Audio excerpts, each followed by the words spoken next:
child. But children in need lack a safe and comfortable bed. That's where the foundation, A Bed for Every Child, comes in. The foundation, members of the Westfield community, and the Elks Lodge worked hard yesterday building 20 beds for families in need.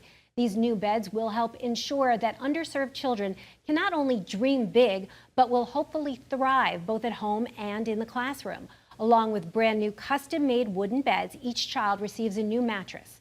Donations of bedding, stuffed animals, and personal supplies have also been collected to accompany the brand new beds, which will be delivered to their brand new homes. Well, have you ever wanted to try